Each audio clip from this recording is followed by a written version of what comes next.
Saludos cordiales Honduras, feliz semana para todos. Hoy vamos a dedicar nuestro espacio a un tema fundamental para el desarrollo económico del país, para la estabilidad social y para todas las consecuencias que tiene el pleno empleo. ¿Cuál es la situación del empleo en la industria maquiladora hondureña?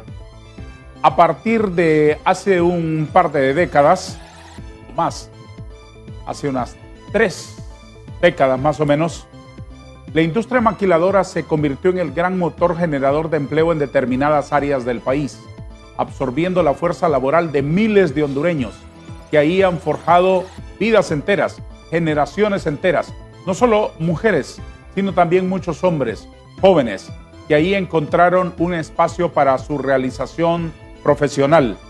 La industria maquiladora, sin embargo, ha vivido en turbulencias, ha vivido tiempos buenos y tiempos malos y malísimos. ¿Cuál es la situación hoy en día de la maquila y el empleo? Vamos a revisar ese asunto con detenimiento y con la responsabilidad que deben abordarse esos temas que tienen mucha importancia para Honduras. El señor gerente regional de la Asociación Hondureña de Maquiladores, el reputado economista don Guillermo Matamoros, y el dirigente sindical también de mucho prestigio, don Daniel Durón, nos acompañan hoy en el plató de TV Azteca. Señor Matamoros, gracias por estar aquí. Buenos días, don Darío. Buenos días al pueblo hondureño. Buenos días a Daniel. Un placer estar acá y me encantó la introducción en el sentido de hay que abordar estos temas con responsabilidad. Y bueno, sí entendería que estamos personas responsables. Yo creo que ese es el abordaje para este y para todos los temas. Y es la única manera de enfrentar esta situación turbulenta a nivel global. Le agradezco mucho su presencia. Líder Durón, gracias por estar aquí de nuevo. Como siempre, Darío, un placer estar aquí con usted, compartiendo, debatiendo, aportando, que es lo que este país necesita urgentemente, alternativas. Con mucho gusto, Darío. Les agradezco mucho. ¿Cuál es la situación del empleo en la maquila hoy? ¿Qué puede contarme, don Guillermo? Bueno, hoy hay alrededor de 145,000 empleos.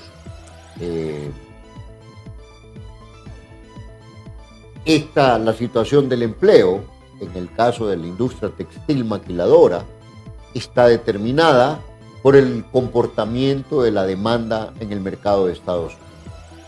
Y fue extraño, pero el mercado de Estados Unidos, en la parte de prendas, ha enfrentado una caída, casi de los pocos sectores.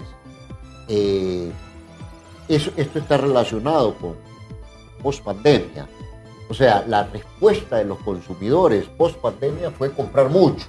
Eso nos llevó a tener en algún momento 185,000 empleos. Sin embargo, hubo varios hechos, la crisis de los contenedores de China, otro tipo de la misma recesión, la guerra Ucrania, que llevó a un incremento de costos, o sea, recuerdan la inflación. Eso impactó en la industria.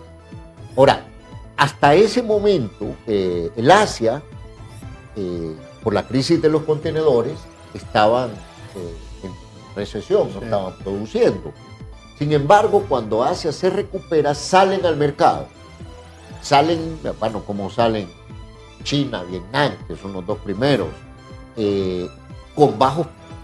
vendiendo a bajos precios. Y eso viene a impactar en todo el mercado global. Hoy lo que tenemos es una situación en donde caímos alrededor de un 23% en las exportaciones. Lo que Estados Unidos compró cayó un 23% de 2022 a 2023. Y de 2023 a 2024 hay a la fecha alrededor de una caída de un 4%. O sea, 2 años seguidos. Sin duda alguna, eso tiene un impacto en el empleo, un impacto casi inmediato. Y esa es la situación que estamos enfrentando. Estos 185,000 empleos que usted ha aludido, ¿cuándo fueron? 2022. Hoy en día, ¿cuántos trabajan en la industria maquiladora textil en Honduras? 145.000 empleos aproximadamente. En este momento. En este momento. Ese descenso se debe exclusivamente a las razones externas. No hay ninguna razón interna que haya tenido influencia o impacto para que estos números se desplomaran así.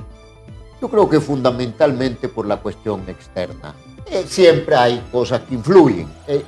Te digo, por ejemplo, cuando industria funciona de acuerdo a ciertos parámetros, el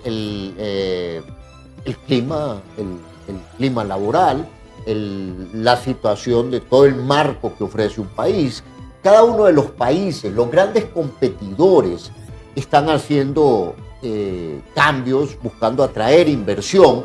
Ahí es importante el tema cambiario, el tema tributario, el clima de inversión, toda la parte, la seguridad jurídica. Pero en el caso de esta caída, fundamentalmente se debe a una caída en la demanda internacional. Quiero conocer también esta mañana las opiniones o las apreciaciones que tienen dirigentes sindicales.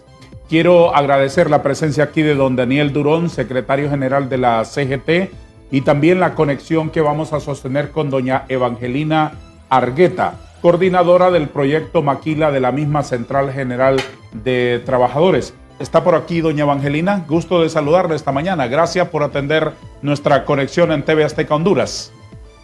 Buenos días, un gusto, licenciado Vanegas, y un gusto saludar ahí a mi compañero Daniel Durón y a Guillermo Matamoros, compartir este foro donde hay un tema que nos tiene al sector obrero bastante preocupado por lo que está sucediendo en la industria. ¿Cuál es la respuesta que usted puede ofrecernos, señora Argueta, si yo le pregunto cuál es su lectura sobre el empleo en la maquila en este momento en Honduras? Pues en este momento hay una incertidumbre increíble. A nosotros se nos había dicho que probablemente el año 2024 iba a ser el año de recuperación después de venir de perder 44.000 empleos el año pasado, y en algunas empresas, algunas corporaciones grandes que están instaladas en el país nos veían un panorama mucho mejor. Pero al parecer no está sucediendo, y ahora nos dicen que puede ser mucho más grave lo que pasó el año pasado. Perder 44.000 empleos el año pasado, más ahorita en este momento con el anuncio de 7 empresas que se van, licenciado, esto no es satisfactorio ni es agradable ver trabajadores cuando un patrón les llama a todo, paren las máquinas y les avisa que hay un cierre. Eso para los trabajadores es el momento más traumático, porque hemos visto donde están laborando bien, con tranquilidad, con mucho pedido, y lo que nos pasó ahorita en Choloma, y de repente hay un aviso, hay un cierre. Entonces eso es una situación grave, y más crítica aún cuando los trabajadores, ¿qué hacen una vez que cierran este centro de trabajo? ¿Para dónde van? ¿Qué es el futuro que le espera a un desempleado en este país, verdad? Entonces, la verdad que es muy preocupante en este momento para la red de sindicatos de la maquila, que estamos en un proceso unitario con las demás centrales obreras. Hay una reunión con el actual ministro del Trabajo, es un diálogo que lo hemos estado solicitando desde hace 2 años, y pues por suerte parece que ya se va a dar, ¿verdad? Entonces, ojalá que estemos a tiempo de poder un poquito discutir y ver qué podemos hacer ante esta situación. Me habla usted, señora Evangelina Argueta, de la pérdida de 44.000 puestos de trabajo en la industria el año anterior. En el 2024, ¿cuáles son las cifras? 2024, nosotros en este momento en nuestra base de datos, perdidos hasta el mes de septiembre, 3.000 empleos. Y con el anuncio de estas 7, que va a oscilar alrededor de 7.000 empleos más. Entonces podríamos decir que hay una empresa en las 7 que ha dicho que liquidará el personal los primeros 2 meses del próximo año, 2025. Entonces estaríamos diciendo de que hay alrededor de 7.000 empleos más. O sea, ya entre enero 2024 a septiembre tenemos cuantificado 10.000 empleos perdidos. 10.000 empleos a lo largo de este año. Del 2024. ¿Recuerda el dato del 2022? El 2022 nosotros empezamos con el anuncio de una empresa, Jasper, que cerró. 2022 podría haber andado porque esa empresa que cerró 1.900 trabajadores, más unas reducciones que las empresas anuncian. 2022 tuvo que haber andado en unos 4.000 empleos. O sea, en los últimos 3 años, la maquila ha perdido puestos de trabajo. Exagerado, bastante, bien representativo. Alrededor de 53, 54.000 empleos hemos perdido después de pandemia, en el 2022 a 2024, esa es la cantidad que hemos perdido. ¿Qué panorama pintan estas cifras, don Daniel Durón?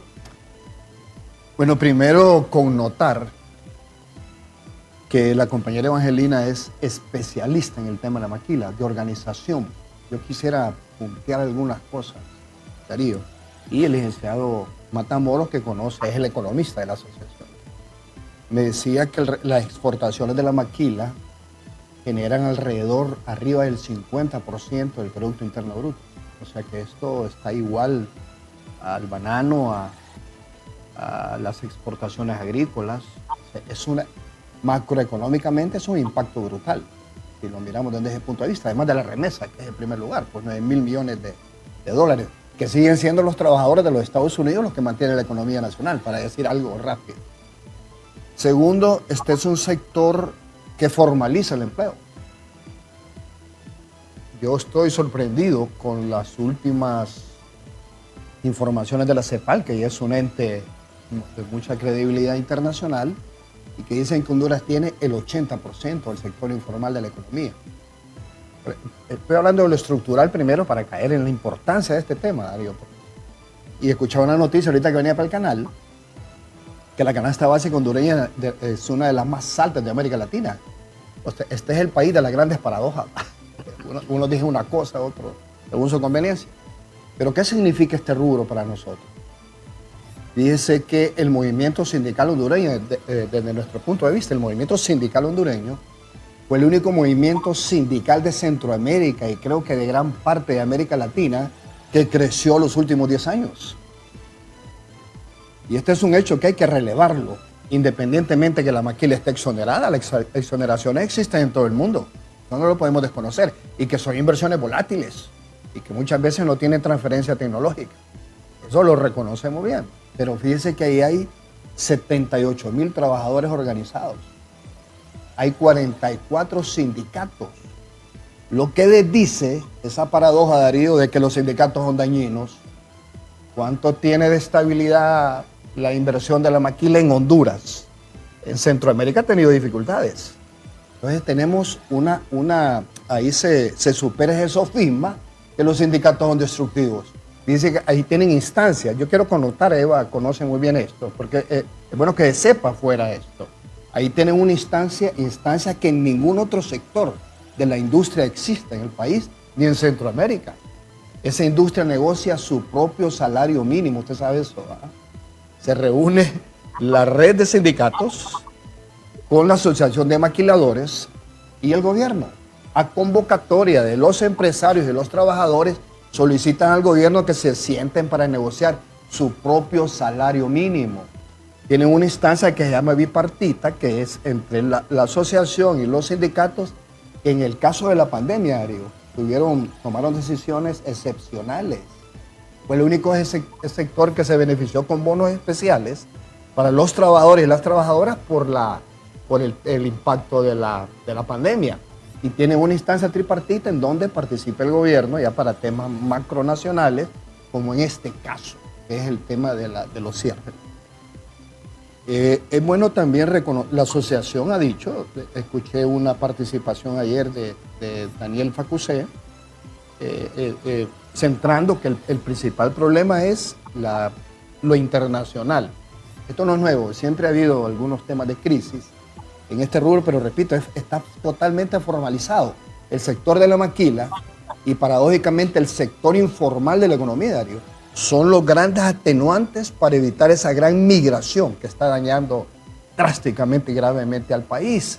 Entonces, ¿qué hacer? Lo que se hizo en 1990. Este es un área, Darío, en donde sus inicios fueron altamente conflictivos, el tipo de inversiones.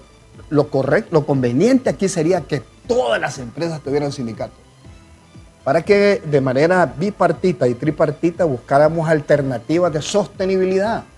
En 1995, cerca de los 90, hubo dirigentes sindicales en los Estados Unidos, en Washington, revisando el tema de la maquila y las contrataciones, los pedidos. Los trabajadores han aprendido ahí a ver cuáles son sus derechos, cuáles son sus responsabilidades y cuáles son los compromisos de las empresas. Ese es un tema bien interesante. Entonces, obviamente nos preocupa. Haber perdido 52,000 empleos los últimos 4 años es un impacto directo a la economía nacional. Es un impacto directo al tema social. Yo escuchaba a un compañero decir que varios de esos compañeros que fueron sujetos ahorita a la suspensión, porque hay una empresa que suspendió y que, dicho sea de paso, el mismo presidente de la asociación dice que no le están cumpliendo los trabajadores, creo que es Delta. Eso no es correcto. Si hay una decisión marcada de donde venga, lo prioritario son los derechos de los trabajadores. ¿De qué calidad es el empleo que genera la maquila? Eso es, y le voy a poner un ejemplo. En el 2009, ¿cómo se puede identificar la calidad productiva de los trabajadores? Le voy a poner un ejemplo práctico. En el 2009, en el medio golpe de Estado, cerraron una empresa en Choloma.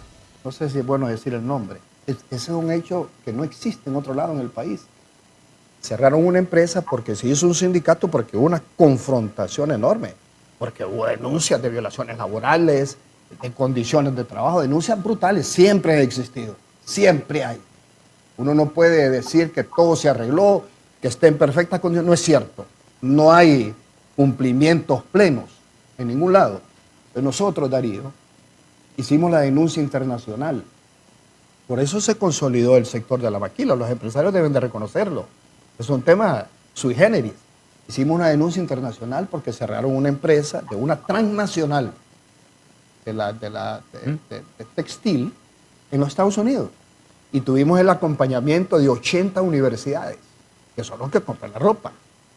Porque ahora el tema donde se producen estas prendas, estos trabajos, el valor agregado más importante de los que compran son las condiciones en que se producen ese producto, valga la repetición. Entonces hicimos la denuncia y logramos con los empresarios norteamericanos, que entre uno de los inversionistas de esa empresa era Warren Buffett, uno de los hombres más ricos del mundo. Y llegamos a hablar con la empresa. Y la empresa le dijo, ¿cuál es el problema que tiene en Honduras para no permitir que los trabajadores se organicen? Dijeron, ninguno, explíquenos. Es un problema productivo. ¿Sabe cuál es la productividad de los trabajadores de la maquila? 120% marcado por ellos, por los dueños. O sea, no es un problema de capacidad productiva. Puede ser un problema de competitividad. Pero las empresas se han mantenido aquí porque los trabajadores son extremadamente productivos. Las condiciones, sobre la pregunta en concreto, hay lugares donde, básicamente donde hay organización sindical, están obligados a respetar los derechos de los trabajadores, las leyes hondureñas. No sé qué pasa donde no existe la organización sindical, que siempre hay denuncias, pero lo más importante es que se ha avanzado en un marco de relaciones, se le ha permitido a los trabajadores organizarse, y para nosotros es bien importante este sector, porque lo formaliza. El salario mínimo promedio en la maquila, Evangelina lo maneja muy bien, lo debemos ver aquí. Sí. Nos preocupa. Entonces la idea en concreto es cómo hacer de manera tripartita, porque uno no puede decidir o incidir en temas de decisiones de comercio internacional. Habría que buscar alternativas internas de sostenibilidad, porque sí es importante. Repito y termino aquí, Darío. Independientemente que hay 100% exonerada, hay sectores que están 100% exonerados, que no se organizan los trabajadores. Y podríamos ir avanzando más adelante en este tema, pero aquí en concreto estamos viendo a ver qué hacemos de manera tripartita para ver qué salida le podemos dar a este tema, que es bien difícil. Tendré la palabra don Guillermo. Después de una pausa vamos a detenernos por primera vez para darles la palabra a nuestros anunciantes. en nuestro foro de hoy analizando el empleo en la maquila hondureña.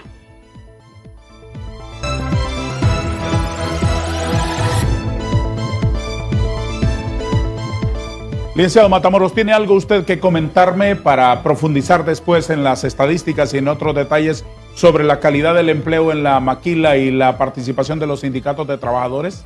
Reiterar algo de lo que decía Daniel. En la maquila el empleo es 100% formal. No hay informalidad en la maquila, es de los pocos sectores en donde es absolutamente formal. Eso lo que significa es que dentro de la industria se cumplen los derechos laborales, hay supervisión. Y pleno empleo, ¿verdad? Bueno, eso de pleno empleo está en función de la demanda internacional. Por supuesto, sí. Eso por un lado. Por otro lado, siempre reforzar lo que decía Daniel. Ahora tener un sindicato en la maquila es normal. Y esto probablemente contribuye a tener una mejor imagen en el mercado internacional. Correcto. La industria textil maquiladora de Honduras es ejemplo en América Latina, es citado en OIT, hay estudios y muy a menudo nos están invitando para que, y eso está centrado en la mencionada comisión bipartita que menciona Daniel, y no es que no tenemos divergencias y a veces nos calentamos, pero sabemos resolver nuestros problemas. Y el enfoque ha trascendido el tema del salario mínimo.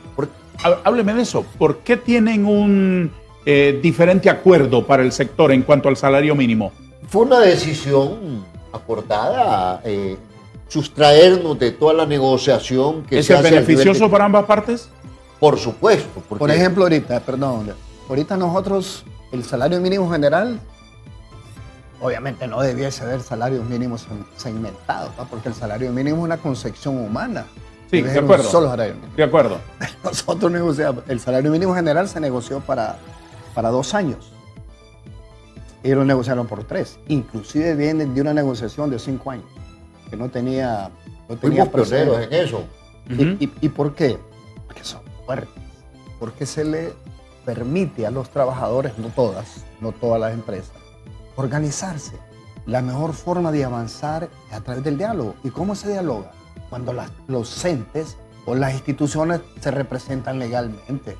Usted no puede dialogar con alguien que no tenga capacidad. Por de supuesto. negociar. Entonces, Por por supuesto. eso que lo han Puedo decir así, y a la par de Daniel y con la participación de Evangelina, que los últimos 12 a casi 15 años Sí. reflejan el mejor momento de las relaciones entre empleadores y trabajadores. Sí, sí. Más allá de las divergencias, hemos sido capaces de resolver, poner en la mesa Los desafíos que se van los presentando. desafíos y trascendiendo hacia, además del salario, el tema de proyectos de vivienda, el tema de guarderías infantiles, Ya, sí, el tema todas las de condiciones salud. de los trabajadores. Entonces es una discusión amplia. El tema de los respetos laborales, libertad de asociación, que es uno de los Libertad grandes sindical. temas Por Convenio planteados 87-92. por Por los supuesto. trabajadores. ¿Comparte usted, doña Evangelina, estas valoraciones sobre la calidad del empleo y las relaciones armoniosas que han tenido ambas partes de la productividad en la maquila? Sí, la maquila desde el 2009 históricamente pudo avanzar en el tema de libertad sindical en Honduras. Veníamos de una situación bien confrontativa. Parecía que en aquella época tener un sindicato había que poner una bandera en un portón.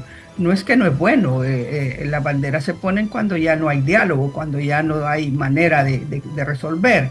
Pero Sí. veníamos de esa situación en la maquila bien confrontativa. El avance ha sido bien significativo. Cuando usted pregunta de la calidad de los empleos, yo comparo, por ejemplo, la industria de la maquila también a nivel de la región. En Guatemala, Nicaragua, El Salvador, que tienen la industria mucho más fuerte, el empleo y la calidad de que tenemos en Honduras es mucho mejor, mucho mejor. Honduras tiene de las 43 organizaciones sindicales, que también no se hablaba Daniel, en Honduras, porque la CGT, la CUT tenemos sindicatos y la CTH, el 98% tiene contratos colectivos. Esto significa que las condiciones son mejores. Si yo comparo El Salvador tiene un montón de organizaciones, pero no tienen un contrato colectivo. Nicaragua tienen algunos contratos colectivos, pero no los vemos que todavía se acercan a nosotros. Entonces, la calidad del trabajo es mejor, los beneficios son mejores. Pero vea, por ejemplo, estaba revisando ahorita el salario mínimo que tenemos en Honduras, que son en nuestro cálculo $450, pero escuché un anuncio que el dólar llegaba a 25. ¿Qué significa? Que al patrono ese cambio sí le beneficia, pero al trabajador no, porque al trabajador entonces se le convirtió esos $450 en $455. Entonces mire cómo nos afecta, ¿verdad? Entonces, las condiciones que tenemos en los centros de trabajo definitivamente son buenas. Y si lo comparo con el empleo en el país, con otros sectores, la maquila anda bien. Andamos bien, se vigila cumplimiento, se vigila, las mismas marcas hacen esos monitoreos también, y eso es bueno porque eso indica que las condiciones laborales desde el tema de salud, que el tema de salud es crítico en la maquila, hay una cantidad de resultados por los movimientos repetitivos, eso afecta a los trabajadores. Sin embargo, tenemos esas comisiones mixtas, tenemos ese diálogo.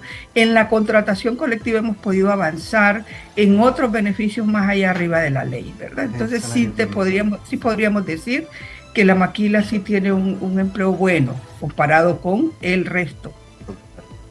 Don Guillermo, tengo aquí una gráfica sobre el comportamiento estadístico de los últimos años que quiero que usted tenga la gentileza de comentarnos, por favor. Exportaciones, importaciones y balance comercial de la industria textil maquiladora en millones de dólares de 2022 a 2024. ¿Qué quiere explicitarme? Bueno, esto refleja un poco de 2023, la caída de 2022, la caída que tuvimos en 2023 y lo que proyectamos para 2022. Usted ve, para las exportaciones totales van a andar un poquito por abajo de lo que cerramos en 2023, que ya habíamos caído. Venimos de 6.130 millones de dólares y caímos a 5.397. Ahora, esto tiene un impacto casi inmediato en el empleo. Hay que resaltar que un poco esa caída se debe fundamentalmente a la venta de prendas. Sin embargo, el sector de arneses sí se refleja como un sector que ha estado creciendo. Eso es positivo. Digo esto porque a veces en el país tenemos una tendencia de autoflagelar. Bueno, sí hay un problema en la demanda internacional de textiles, pero el sector de arneses está relacionado con... Compensa de alguna manera aquello. Sí, y otro punto. El sector de arneses refleja un avance en las condiciones tecnológicas y las posibilidades, y que por ahí hay que ver un poco las soluciones en diversificación. Hay que empezar a pensar en industria automovilística. Eso, la parte... Yo le decía a Daniel, mira, Daniel, y lo voy a decir de manera muy prosaica. Pero Daniel Facusé. A Daniel Facusé.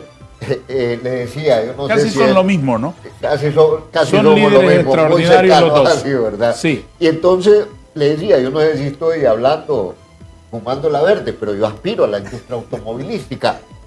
No me dice, correcto. Entonces, un poco la visión de mediano a largo plazo debería de ser también crecer en lo que son partes automotrices. Claro, estamos trabajando en esa parte. Porque el mundo está cambiando. Por supuesto. Pero dentro de las dificultades. Apórteme una cifra, don Guillermo. ¿De cuánto será el volumen de dólares que ingresarán al país a causa de las exportaciones de la maquila en el 2024? 5.300 millones. ¿Puede retroceder en esta? 5.000, tal vez pueden retroceder. 5.306 millones de dólares está estimado, de acuerdo al comportamiento que tenemos hasta agosto. ¿Esa es la maquila textil o la globalidad globalidad de esos 3.800 millones son textil y 1.445 son arnés. Es sustancialmente mejor al año 2000. No, está por abajo. Es que estoy viendo este dato. Este es 5.000. Sí. 5.000. Está por debajo del dato del año anterior. Básicamente estimamos que va a quedar muy parecido, un poquito abajo. Un poquito abajo. Pero ya ese 2023 habíamos caído. Habíamos llegado a 6.130 millones. Sí. En el 2022. En el 2022, que fue un año muy bueno, un año extraordinario. Sí, muy bien. Entonces, ahora, el punto es que dentro de las dificultades hay enormes oportunidades. Todos hemos oído hablar del nearshoring, de cómo eso ha impactado positivamente en México. Nosotros podemos ser parte de ese juego. ¿Por qué no lo somos? De lo que está hablando nuestro interlocutor es de la relocalización de las empresas. Hubo muchísimas empresas que en lugar de estar en China, el otro lado del mundo, se acercaron más al mercado. Entonces dijeron, vamos a quedarnos a media cuadra de los Estados Unidos para solo cruzar la calle y no tener que caminar tanto. Lo estoy explicando de la manera más simple posible. Entonces buscaron en las cercanías de los Estados Unidos un solarcito donde colocar la pulpería, porque el cliente está del otro lado de la calle.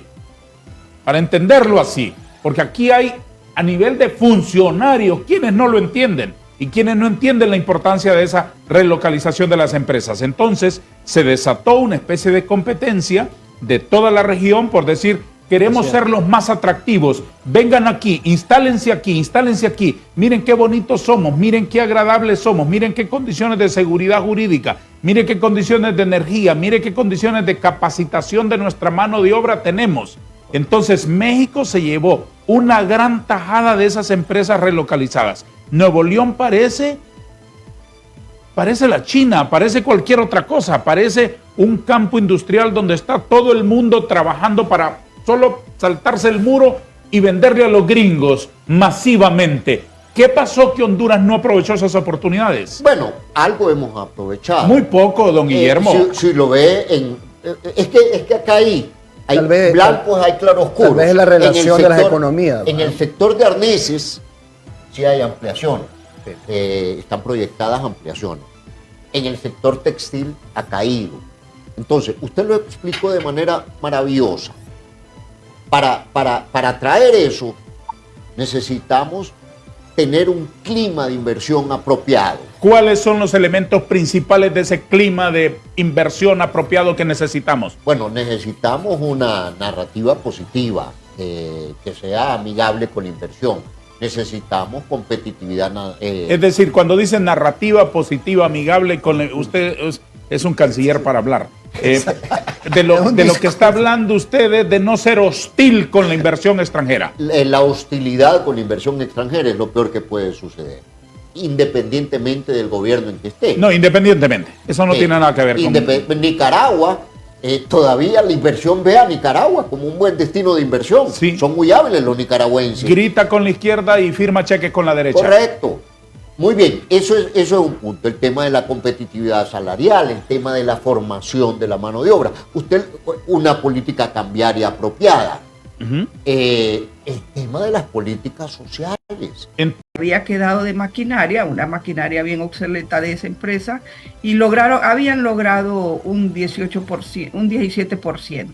Entonces, ese tipo de relación que hemos manejado con esas organizaciones internacionales nos han permitido resolver muchos conflictos en Honduras, ¿verdad? En ese tema. Pero las relaciones laborales en sí, la comisión bipartita, desde ahí hemos construido algunos protocolos de salud en el trabajo, todo temas que contiene el acuerdo de Maquila, que son alrededor de 17 acuerdos. Entonces, las relaciones son rescatables, comparado, licenciado Vanegas, con otro tipo de relaciones tan confrontativas que muchas veces se dan en algunos centros de trabajo, porque tenemos todavía en este país mucho empresario en contra del derecho a libertad sindical. Más no entienden que una organización sindical más bien viabiliza los conflictos, ayuda a resolver En el caso de empleo, nosotros estamos peleando porque el empleo no se vaya de este país, pero también estamos peleando porque se respeten los derechos de los trabajadores, lo que está pasando en Villanueva con estas dos empresas que han sido burlados. Ya revisaremos ese caso puntual de Villanueva al retorno de una pausa, doña Evangelina. Si me hace el favor de seguirnos acompañando. En nuestro foro Hablemos con Hechos, que se detiene un minuto para la publicidad. Don Daniel, usted comparte con don Guillermo que hay una tarea pendiente para mejorar el clima de negocios y de la atracción de inversiones en Honduras. ¿Cuáles diría usted que son esas prioridades en las cuales como nación, más allá de un gobierno que es pasajero, deberíamos enfocarnos? Honduras tiene varios problemas estructurales, pero desde nuestro punto de vista hay tres, creo que son bien importantes, que son estructurales, no son circunstanciales. El principal problema que tiene el país es un problema de proyecto, de visión del país, un problema de planificación estratégica a corto como mitigación, a mediado y a largo plazo. No tiene Honduras un plan nacional de desarrollo, ni siquiera a corto plazo. Lo que tenemos son propuestas cortoplacistas, valga la repetición, circunstanciales para 4 años de gobierno. Usted lo sabe muy bien. El primer problema estructural que tiene el país es de planificación estratégica. Y no es para compararse, es para informarse. Esto no, de acuerdo con usted. No se necesita. De acuerdo ciencia, plenamente. De acuerdo plenamente. Okay. Nunca nos hemos preguntado ni nos hemos respondido honestamente qué pasará mañana.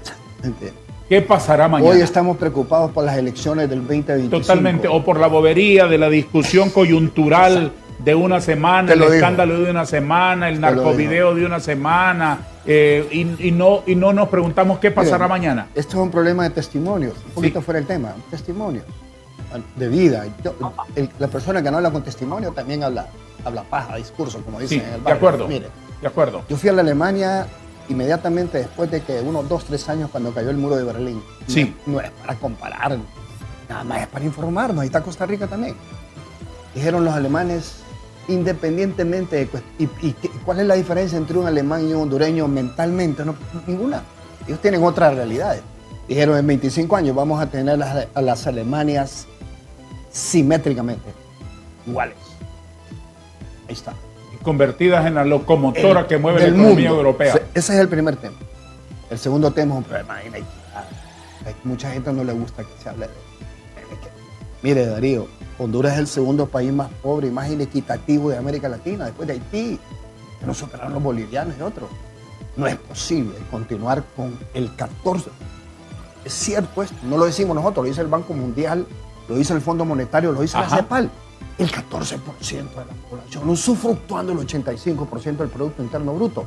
Si en este país no se genera movilidad social, en todo sentido, en las inversiones, en las exoneraciones, en el comercio, si no hay movilidad social, vamos a seguir hablando exactamente el mismo discurso. Y profundizando el abismo entre los ricos y los pobres. El país crece macroeconómicamente todos los años. Sí. El licenciado Matamoros lo sabe, creció los últimos 40 años arriba del 50% y la pobreza se profundiza. Y solo para ponerle el último, que esto es bien importante para nosotros, es un problema de ingreso. Darío, el país tiene un problema grave de ingreso. Usted va al Seguro Social y ve la planilla del Seguro Social. El 78% de los trabajadores asalariados en este país ganan menos de 12,000 lempiras mensuales. Contrario a lo que se pueda decir por algunos tecnócratas, es el impacto a la masa salarial. ¿Por qué se van los hondureños a los Estados Unidos? ¿Por qué migran? Porque no tenemos una economía formalizada.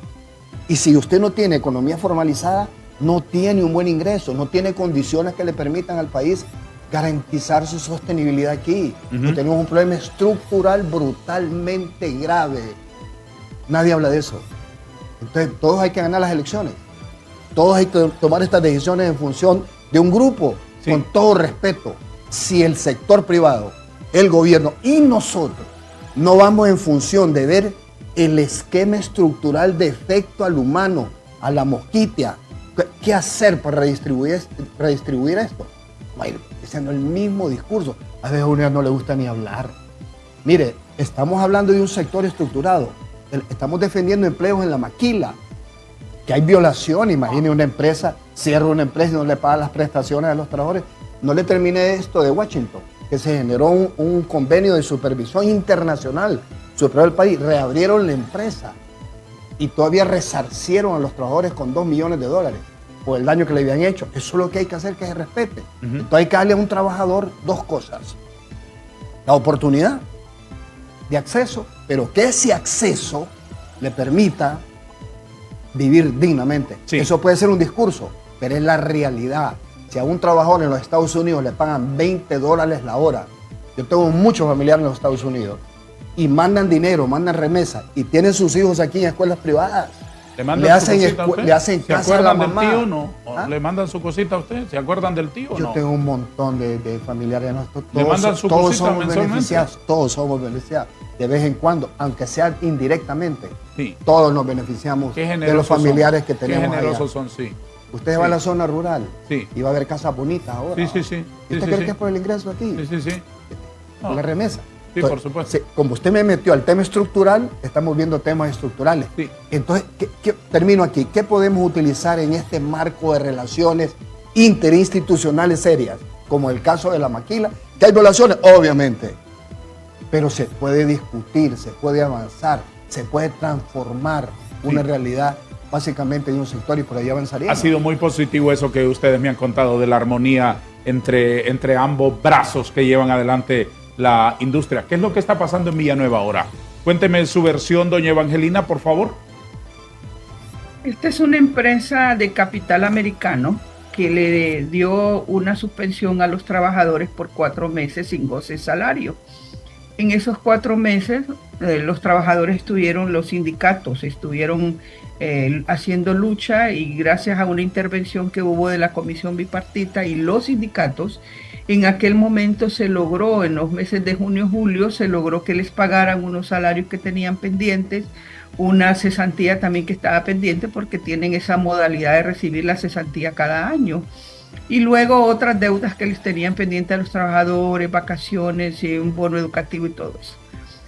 Sin embargo, de ahorita que se cumplen los 4 meses, los trabajadores se presentan a sus labores y no encontraron las puertas cerradas, ¿verdad? Entonces este es un abuso de esta corporación haberse burlado de los trabajadores.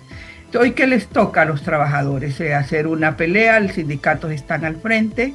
Sé que los sindicatos, yo ya tuve esta experiencia, como yo le comentaba, en una maquila que trabajaban para una marca bien representativa, y no sé si es problema decirlo, pero esa marca la obligamos. Nos costó un poquito, pero en términos de un año obligamos a esta empresa, a esta marca, que le pagara los derechos de los trabajadores, porque solidariamente está obligada a pagar, ¿verdad? Porque laboraban para la marca, solo que el dueño de la empresa no era esta marca. Esto es lo que ha pasado con Delta. Es lamentable, trabajadores que han estado en los portones, que han sido groseramente agredidos por una policía, sí, que es un conflicto laboral, y que los trabajadores están en una lucha reivindicando un derecho, pero es una vergüenza tener la seguridad del Estado donde lo que hacen es irse en contra de obreros y obreras que están en un portón. ¿Por qué? ¿Por qué lo hacen? ¿Por qué lo hacen? ¿Por qué los agrede la policía? Pues porque de repente están cuidando intereses de algún. No quisiera como meterme en un tema un poquito crítico ahí, pero de repente lo hacen por cuidar intereses de algún sector, ¿verdad? Entonces, ¿por qué lo hace la policía? Esa es la pregunta que se hacía. ¿Cuántas personas son las afectadas en ese caso particular de Villanueva, doña Evangelina? En Villanueva hay un aproximado de 1.300 trabajadores afectados. ¿Cómo se resuelve eso? Bueno, los sindicatos están, como le decía, están al frente. Los 2 sindicatos están con una situación de tipo legal. Están haciendo el procedimiento que se hace en el país, ¿verdad? Como brindar los derechos de los trabajadores son primero. Están haciendo ese procedimiento, pero ese es un procedimiento que lleva tiempo. Eso es lo que están haciendo, pero nosotros, desde la experiencia de la CGT, por ejemplo, la experiencia de la CGT es precisamente que hemos tenido que pasar las fronteras para lograr que los derechos de los trabajadores se respeten. Exacto. Aquí en Honduras van a hacerlo, a que lo hagan, deben de hacerlo, están obligados, pero deben de ir más allá. Yo, en mi experiencia, he aconsejado al presidente de este sindicato, que tenemos muy buenas relaciones, a Juan y a Wilmer, que tienen que ir más allá de este país, porque y los trabajadores, lamentablemente, pues digo lamentable, hay un grupo de trabajadores que han contratado abogados particulares, es parte de la desesperación, es un derecho de ellos, pero aquí tienen que juntar fuerzas, tienen que juntarse y hacer que ese derecho se resuelva lo más rápido posible. Es una situación bien crítica, bien vulnerable. ¿Sabe usted que una de las empleadas que estaba suspendida es una de las trabajadoras que fue brutalmente asesinada en Pimienta hace como un mes? Y cómo la inseguridad en este país, estamos todos expuestos, ¿verdad? Entonces, en esa suspensión de labores, los trabajadores han tenido que buscar por varios lados dónde se ubican. Y el problema aquí es un problema también que no hay empleo. ¿Cuánto tiempo llevan en ese calvario? Ya llevan 4 meses. 4 meses. ¿Conoce ese caso de Villanueva y tiene algún comentario que hacer, señor gerente regional de la Asociación de Maquiladores? Sí. Lo primero, este caso de esta empresa Delta Apparel, un caso lamentable en donde la empresa está incumpliendo con sus obligaciones legales. Eso es indubitable. Es una excepción dentro de lo que es la industria textil maquiladora, cuya generalidad de empresas sí respetan los derechos laborales. Ahora, el caso de esta empresa es parte de esta crisis, de los números que le decía. Esta ha sido una buena empresa. Creo que Evangelina, Daniel lo saben, una muy buena empresa que ha estado por mucho tiempo y que fue buena con los trabajadores, pero no pudieron, o más bien, están pagando las consecuencias de la caída. No estoy queriendo justificarla ni nada, porque lo está queriendo explicar, que es una cosa distinta. Está incumpliendo los derechos laborales. Ahora, como resultado de la caída en la crisis global, la empresa entra en crisis, no solo en Honduras, tanto en Estados Unidos, en México, en El Salvador y en Honduras. Entiendo, según la información que tengo, ellos pudieron vender la operación del Salvador, afortunadamente. En México, pues, algo parecido. En los Estados Unidos. Ahora, en los Estados Unidos, la empresa aparece como en Chapter 7, que le llaman, el capítulo 7. La empresa quebró. En el caso de Honduras, es más, la empresa lo manejó muy mal. Estuvo parada aproximadamente 10 meses, según la información que me dan, pagando los derechos. Y parada. O sea, la empresa estuvo pagando. ¿La planilla completa? La planilla completa. Estuvo pagando por 10 meses. Si eso hubiera sido utilizado para solucionar la situación, hubiera sido mejor. Pero hoy la empresa, la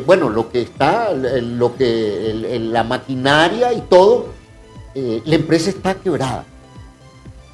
Infortunadamente está quebrada.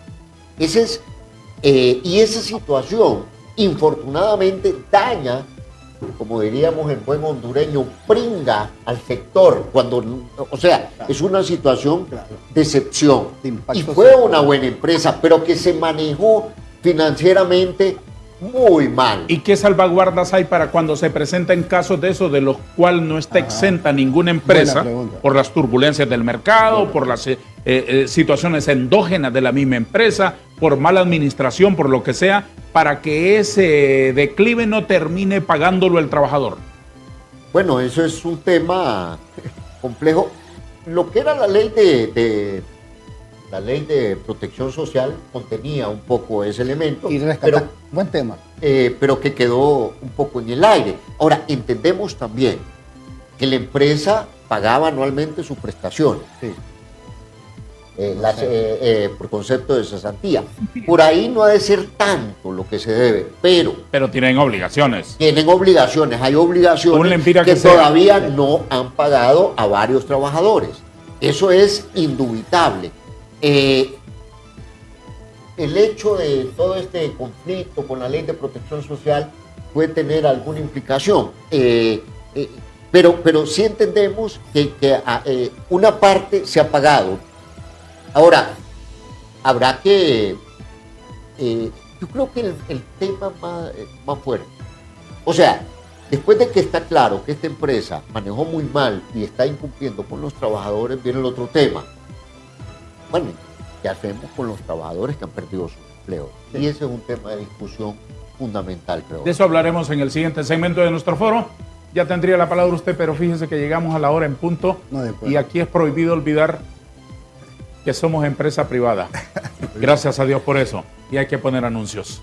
Señor Guillermo Matamoros, yo no dudo, por principios, de la sinceridad con la que me hablan los interlocutores que vienen aquí cada mañana a visitarnos gentilmente. Pero ahora quiero enfatizar. Séame, si se puede, lo más sincero y lo más franco posible en la siguiente respuesta. ¿Qué ha hecho el gobierno de Honduras en la gestión de esta crisis que significa, porque no va a negarme usted que es crisis, que se pierda un puesto de salario, de empleo, no digamos 50,000 en los últimos 3 años en el sector maquilador textil? ¿Qué ha hecho el gobierno? ¿Cómo ha gestionado ese desafío del cierre de maquilas? Buena pregunta. Yo creo de que nosotros hemos estado en continua comunicación con funcionarios de gobierno. No es fácil. Creo de que el tema de la discusión tributaria no ha sido positivo. Sí ha habido preocupación en otros aspectos de tratar de mejorar. En el tema de formación de la mano de obra, sí tenemos un convenio que es positivo, un convenio con el INFOPE, es exitoso. El caso de la maquila creo que es el convenio más exitoso. Ahora, en general, Darío, la industria ha tenido una muy buena relación con los diferentes gobiernos. Ha tenido una buena relación. El tema de la seguridad jurídica es un tema que hay que tratarlo con mucho cuidado y no persistir en ese enfoque agresivo en contra de la inversión, porque eso impacta más allá. Todos los países están tratando de dar los incentivos necesarios. Esa es una forma en donde toda América Latina trata de atraer inversión. Pero más allá de eso, hemos tenido libertad para actuar, para resolver con los trabajadores esta relación. Y en este caso, yo creería de que lo que se trata es, el gobierno debe enfatizar en el tema de desarrollo, por ejemplo, de infraestructura, el tema de la energía eléctrica, el tema de la competitividad, garantizar el suministro de energía eléctrica competitiva. Creo que eso es un desafío del gobierno y del sector. Y lo otro, dejarnos que nosotros, que somos los que conocemos como industria, podamos actuar libremente. Ahora, hay un tema que está relacionado con esta pregunta. El país tiene una gran deficiencia como país. Si bien es cierto, el nivel de inversión extranjera directa ha caído un poco, pero entre 1.000 y 1.200 millones históricamente. Ahí se meten de que si es reinversión de utilidades, eso no es lo importante. Ese es el nivel que tenemos. Pero esa generación, esa inversión es fundamentalmente de las empresas que ya están en el país. El país tiene una grave situación, no es capaz de atraer nuevas empresas. Yo creo que yo quisiera verlo más bien en lo que debemos de hacer. Nos debemos enfocar en atraer nuevas empresas. Un poco acercarnos a la experiencia mexicana. En vez de estar en esa discusión que nos polariza a todos, este gobierno, los otros gobiernos, los que vengan, es enfocarnos en cómo atraemos nuevas empresas. No es un problema nuevo, es un problema que viene desde hace mucho tiempo. Y las empresas que están en la industria son fundamentalmente las empresas que vienen de hace 25, 30 años. Yo creería que ese es un gran reto que tenemos. ¿Cómo califica usted desde su experiencia como dirigente laboral la gestión que ha hecho el gobierno frente a esta pérdida consecutiva de empleos? Yo creo no se ha activado a un 100% la instancia tripartita. Esa es la intención de hacerlo ahorita frente a esta crisis que hemos tenido. Quiero remarcar, Daniel, Daniel desde hace mucho tiempo tuvo la iniciativa de que se convocara a un diálogo. En eso creo que ha hecho falta... en el Consejo Económico y Social. No lo escuchan. Yo creo que en eso... No lo escuchan, don Guillermo. Sí, Daniel tiene más de un año de haber hecho esa propuesta. Más. Y hay dos más. Cada vez que se inaugura un gobierno, estos señores cogen un micrófono y le dicen: sentémonos con los que dan el trabajo y los que trabajan, la fuerza laboral y la fuerza que invierte, y ustedes como árbitro, y generemos aquí un plan de acción, por lo menos, para los 4 años que van a durar estos señores en la teta pública. No digamos ya pedirles a los dirigentes de este país, a los dirigentes del sector político de este país, a los señores del poder, pedirles una visión, como dice este hombre, de los próximos 50 años, cómo va a estar Honduras, cómo se la imaginan a Honduras en materia de generación de empleo, en materia de un modelo de desarrollo para Honduras, un modelo productivo para Honduras. Es estar soñando. Ni siquiera para 4 años les han podido escuchar. Entonces, deme su opinión, por favor. ¿Cómo valora usted, cómo aprecia usted la gestión del gobierno de esta pérdida de empleos? Es el mismo problema estructural. O sea, aquí no hay... La agenda social es complicadísima. La agenda social, yo incluyo lo social, el empleo, el tema de la... No me gusta mucho la productividad, porque ¿cómo hablar de productividad si esa misma productividad no le genera movilidad social? ¿Cómo hablas de productividad? O está conectada con asuntos básicos que no se han resuelto. Mire, ¿qué hace el gobierno? El sector de la maquila está 100% exonerado, como hay otros sectores. Entonces el gobierno dice: no, si nosotros ya hicimos lo de nuestra parte. Tienen 100% exonerado, tienen incentivos, tienen un montón de temas. Yo diría que lo que ha hecho falta toda la vida es agendar esto.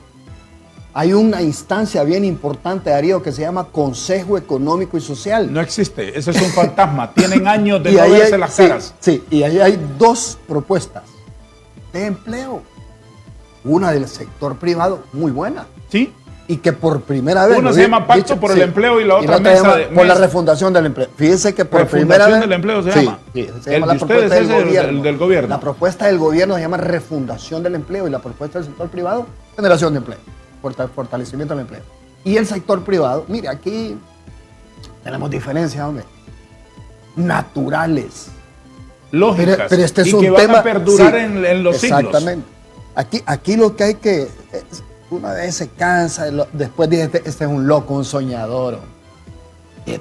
¿Por qué no trazamos un plan de los actores más importantes y lo imponemos? Y que trascienda esto que hemos hablado ya saciadamente. ¿Quién no tiene voluntad? Nosotros debemos de avanzar. Por ejemplo, la maquila tiene una instancia bien importante para mostrar, que ya lo ha hecho, cómo se puede entrar en un diálogo social en función de intereses, en este caso específico. ¿Y cuánto pueden avanzar el capital y el trabajo sin el gobierno? ¿Cuánto pueden avanzar? O sea, muy poco. Cuando entendamos que la responsabilidad primaria es nuestra. El gobierno es transitorio. Por supuesto. Y el gobierno está por intereses. Los gobiernos, Darío, usted sabe. Sí, los gobiernos, por una coyuntura. Usted estuvo en el Congreso Nacional. Sí, pero Dios ya me perdonó por eso. No me venga usted a recordar cosas aquí. Y este hombre hizo una propuesta de formación profesional. Excelente. No es porque está él aquí. Y empezamos a discutirla. ¿Se recuerda? ¿En qué quedó? Sí. Es un tema de voluntades. Es un tema de intereses. Darío, hay algunos que no les conviene, entonces por lo tanto no dejemos que avance. ¿Quién no tiene voluntad de que el Consejo Económico y Social se reúna por lo menos para darle pie a las discusiones de esos programas que han planteado tanto el sector privado como los trabajadores? Los interlocutores. ¿Sabe cuál es mi posición? Si nosotros entendemos que eso no funciona, Entonces sacámonos de ahí. Y ahí estamos. ¿Verdad que con el nuevo ministro de Trabajo no se han reunido nunca? No, como ministro sí. No, en el Consejo Económico y Social, con el nuevo ministro. Ya se venció el periodo de la presidencia. ¿Sí? Tiene que asumir el COEP ahora. Sí. No, todavía no nos hemos reunido. ¿Y no se han reunido? No. ¿Cuándo fue la última vez que se reunieron? Hace como... ¿Y usted recuerda? ¿Cuándo? No sé, él es de ahí también. Es como más de un año. ¿Verdad? Yo prefiero mejor las reuniones en la comisión bipartita de la maquila que las reuniones acá. Esas sí funcionan. Esas sí funcionan. funcionan, doña Evangelina. Por favor, explíciteme en 2 minutos cuál es su opinión sobre la gestión que el gobierno hace cuando se pierden empleos en Honduras. Me río. Active su micrófono, por favor, si es tan amable. Con el actual gobierno definitivamente no hemos tenido. El proceso realmente que está lento, muy lento. Hemos tenido que estar, yo no sé si es que hay que arrogar esto. He escuchado cuando Daniel propuso un gran diálogo nacional a nivel de la bipartita, lo hemos pedido, lo hemos solicitado en reiteradas ocasiones. ¿Y qué respuesta tienen? Ninguna. Simplemente ahí responderemos, ahí revisaremos, eso no es respuesta, ¿verdad? Entonces creo que está lento el proceso, está bien lento y cada día perdemos empleos. Aquí hay comentarios que ojalá que esto no suceda, que la industria se va a ir del país, que se va a ir las empresas no están bien, no es cierto que las empresas han tenido un diálogo directo, no es cierto. Las empresas están preocupadas porque no hay ese diálogo que se ha acostumbrado en otros gobiernos, cualquier tipo de gobierno se ha acostumbrado a mantener esa mesa tripartita, además porque es una obligación, pero no hemos tenido en este caso, no se nos ha escuchado porque nos urge resolver esta situación. Qué horror, qué horror. Desde esta empresa hacemos un llamado para que el Consejo Económico y Social se reúna. Esa es una mesa de 3 patas, por decirlo en términos figurados. Ahí tiene intervención el sector privado, el que pone la plata, el sector obrero, el que pone el sudor, y el gobierno, el que pone, digamos, como la supervisión, las reglas, el que anima, el que debe generar la atmósfera para que estos sectores, que son los que de verdad producen, puedan generar riqueza para este país, puedan generar puestos de empleo. Pero no se reúnen. Y la voluntad es como el amor. No es un discurso, se demuestra. Se demuestra. Que no hablen y hablen y hablen y hablen y hablen y hablen. A los gobiernos se les mide por resultados. No es un discurso entre uniformados, militares. No es un eslogan. No es un insulto a los opositores. No es un tuit. Es demostración. Es hechos concretos. ¿Cuántos empleos más se han generado? ¿De qué calidad son esos empleos? ¿Cómo ha mejorado el ingreso y la dignidad de los que trabajan en este país de sol a sol, sin esperar que el gobierno les haga un favor? Simplemente con que no me friegue es suficiente. Guillermo Matamoros, preguntas para respuestas casi telegráficas. ¿Qué va a saber usted de telegrama si usted es muy joven? Usted sabe de tweet, que es del 2020 para acá. Es millennial. Sí, muy bien. Casi telegráficas. ¿Cuál es el impacto de la inseguridad jurídica y la incertidumbre del país en la apertura de nuevas maquilas? Es letal cuando hay inseguridad jurídica. Un país ocupa seguridad jurídica. Debemos de trabajar en eso. Si hay inseguridad jurídica, se van a ir para El Salvador, se van a ir para México, hasta Nicaragua. Ese es un tema crucial para que la industria crezca y se consolide. ¿Hay nuevas inversiones o por lo menos anuncios de nuevas inversiones en el sector? Hay algunas inversiones, pero también hay otras empresas que han reducido su empleo. No hay nuevas empresas, no hay muchas. Hay grupos nacionales que están invirtiendo. Se está desarrollando la industria hilandera. Eso es un gran éxito. Es una cosa que nos fortalece. Materia prima. Antes ese hilo lo importamos de Estados Unidos. Entonces, sí hay, pero también hay, no logramos crecer como nosotros deberíamos crecer. ¿Cómo se presagia el 2025 en el sector maquilador? Yo tengo la convicción de que va a mejorar, porque ha caído mucho. Deberíamos ¿Qué lo hace empezar a creer recuperar. objetivamente? Aparte de sus sueños de buen hondureño y optimismo, porque me ha parecido usted un hombre extremadamente optimista. Dicen que un pesimista es un optimista bien informado. Pero aparte de eso, con los pies en el piso, ¿cómo se presagia 2025 para el sector Mejor, maquila? porque ya cayó lo que tenía que haber caído. El problema era de acumulación de inventarios. Esperaría que esos inventarios ya alcanzaron su nivel óptimo y debería de haber algún nivel de recuperación. ¿Cuánto puede pesar el resultado electoral de los Estados Unidos en la economía del primer año de un nuevo gobierno allá? Bueno, sí, están claras las posiciones. Trump es un poco adverso a que la inversión se venga a estos países. Por el lado de los demócratas, pues han andado más abiertos, pero sí tiene mucha influencia, ¿verdad? Mucha influencia. El caso de los demócratas, pues son muy favorables a las posturas de respeto a los derechos laborales, ¿verdad? Ahora, Trump dio unas declaraciones. Yo no quiero parecer como que soy anti-Trump, pero sí, aparecieron unas declaraciones muy fuertes hace, creo que ayer, un poco que hablaba en contra de narcogobiernos y mencionaba países. Entonces, es complicada la llegada de Trump. Eso es en mi análisis, yo la veo bien complicada, ¿verdad? Muy bien, tengo unas cifras aquí finales que quiero que me comente señor Matamoros sobre el empleo y luego también sobre los salarios y la parte competitiva del salario del sector maquila. ¿Qué puede decirme sobre esto, por favor?